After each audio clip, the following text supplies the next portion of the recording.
opportunity to be able to go to our team members' home churches. And while we were on winter tour, we were able to go to Spokane, Washington, which is Kara Fortney's church. Kara is super fun and can be loud when she wants to be, and is super quirky, but also was really, really different when she was at home. And I got to see that in a different light. I knew that she was different even when she first came, and until now she's been really different, but she would always talk about how she was just extremely different and how she was so shy and didn't really talk to people. And a part of me didn't really believe that because of the fact that she was just so fun on the road, and being in a host home with her and sharing a room with her every night, definitely we had our fun moments. When we were in Spokane and we played a concert, she had to give her testimony, and she was talking about the list of things that she had to do, then she was forced to do, that she didn't want to accomplish throughout this year. And that list included numerous things of funny random things, but also serious things such as sharing her testimony and having to go out and talk to random people and just let them know that God loves them, and also even just talking in general and playing guitar on stage. And after the concert, even though the testimony mostly just included things like a checklist of things that she had accomplished, people came up to me, I guess, for whatever reason. Maybe God put them there on purpose.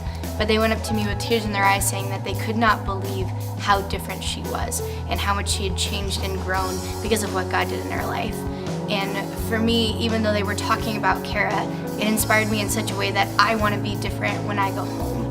And that this year wasn't just an opportunity for God to use me, but also to mold and shape me, and to give me opportunities to, when I go home, that people will look at me and say, I can't believe that they are so different. And I am so grateful that the Lord put Kara on my team to show me that, and I don't even know if she knows how much she's impacted me this year, and that's one thing I'm extremely grateful for.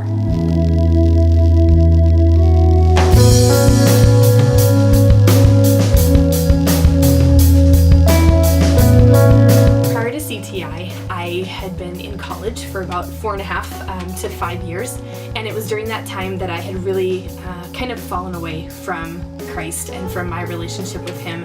And I didn't really realize until I became a part of CTI and started seeing really broken and hurt people in a lot of the venues that we were going into.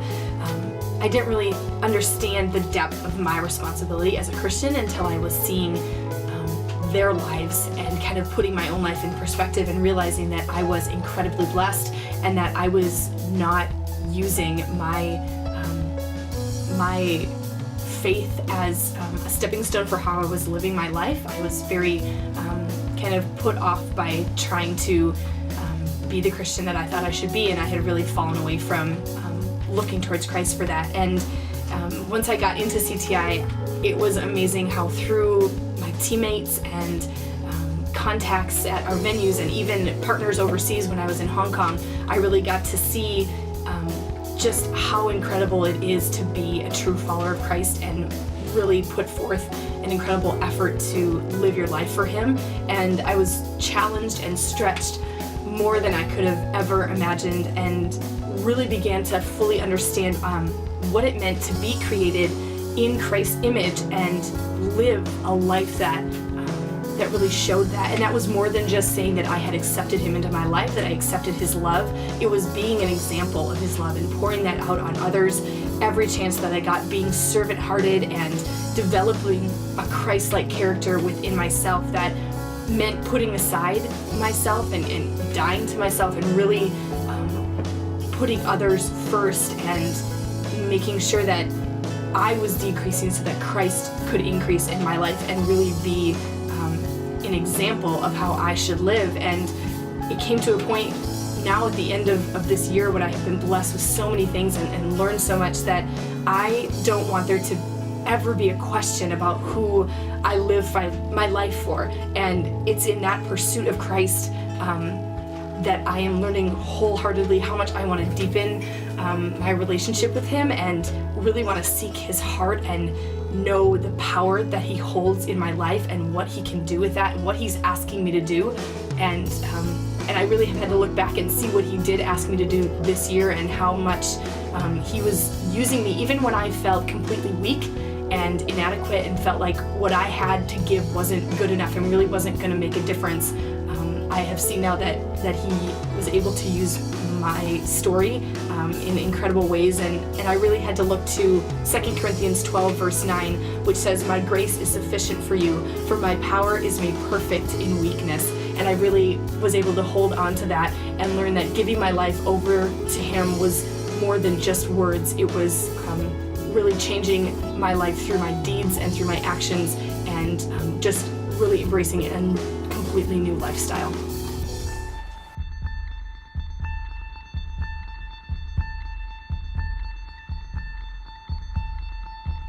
I was really excited about the summer because we have so many cool, neat opportunities for all of you going all around the world.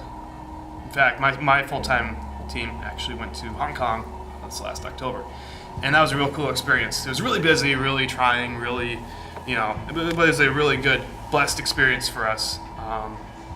I remember we were kind of just thrown right into it as far as our concert experience went, and it took a lot of adjusting for us to do. For me, as a bassist and a sound tech, there's so many other aspects of the concert that I had to stress out about, and I remember it took me about a week and a half to get adjusted to the culture, to what we were doing each day, and it took me personally about like a week and a half just to settle into that kind of normalcy, as crazy as the Hong Kong tour was. About that time actually was when things started kind of exploding in our faces. I remember one day we forgot our keyboard stand in the van that we were traveling around in, and we were able to get it back. It's like, okay, we won't leave anything in the van again. Everyone double check everything, if you're leaving if you got last out of the van, double check and see if everything's out of the van. And then of course the next day we leave the bag with all our power cables in there. And you need your specific power cables to your equipment because Hong Kong runs off 220 volt power, and Americans is 110, so if you plug anything American into Hong Kong power, it'll explode. So we need our power cables, and we accidentally left those in the van. So like, dang it, what could possibly go wrong? And I remember things were kind of starting to blow up in our face. And I remember the school we were playing at when we forgot all those power cables. It's just like, they had a really amazing sound system there, so we didn't have to worry about forgetting stuff. Forgetting stuff. And we were able to use their sound system. They were really nice about it. They all spoke English there, so we were able to communicate with them what we wanted. And I remember just like running around on stage, still setting stuff up, just kind of realizing that Satan was just trying to bring us down and discourage us, and everyone's kind of all angry because we left the power cables in the van. And everyone's blaming each other. But I remember smiling to myself, probably being the only nut there with a smile on his face in our group, just like thinking like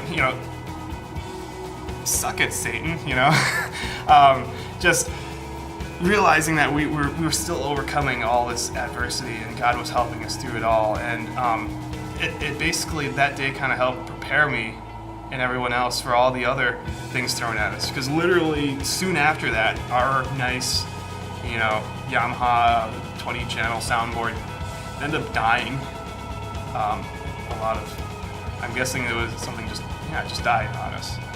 And so, the YFC staff were working was like, oh, don't worry about that, you can just use ours. I'm like, oh, okay, cool, God's providing. He ended up providing a little 8-channel mini mixer board, and with knobs and levers, or knobs on it, so that buttons that were basically made from 1950. And, but we were still able to adapt. God was still able to help us, think through all this new challenge that was thrown at us, and we were able to continue on working through this, kind of stripped down version of what we originally showed up there with, and God kind of helped us through that. And I remember at some points, like during this tour, we were down to like our plan C, which I didn't even really ever have to resort to plan B in my life, but we had to go to plan C literally at some times, and we were still able to do all the concerts we were scheduled for. We played almost nearly 50 concerts in 20 days, and through all the things that were being thrown at us, we were still able to continue on and not miss a thing. And I look back on it to this day, it's just like, wow, 50 concerts in 20 days. That's not many people have ever done that before. That's that, to my memory. It's quite amazing because obviously we wouldn't have been able to do it without God. So I just want to leave you with that thought as you all go to your separate countries this summer, because it's going to be a truly amazing experience for you guys. And just look for God for strength and encouragement, and occasionally a smile every now and then as you go to your countries and spread His word.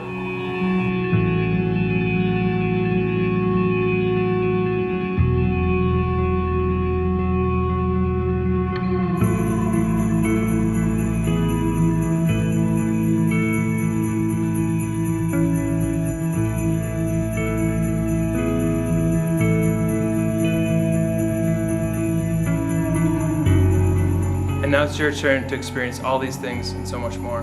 To gain a heavenly perspective. To grow in humility.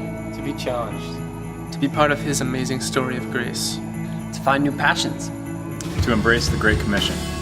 To let your story bring hope. To become a selfless servant. To be changed forever. To fall in love with the only one who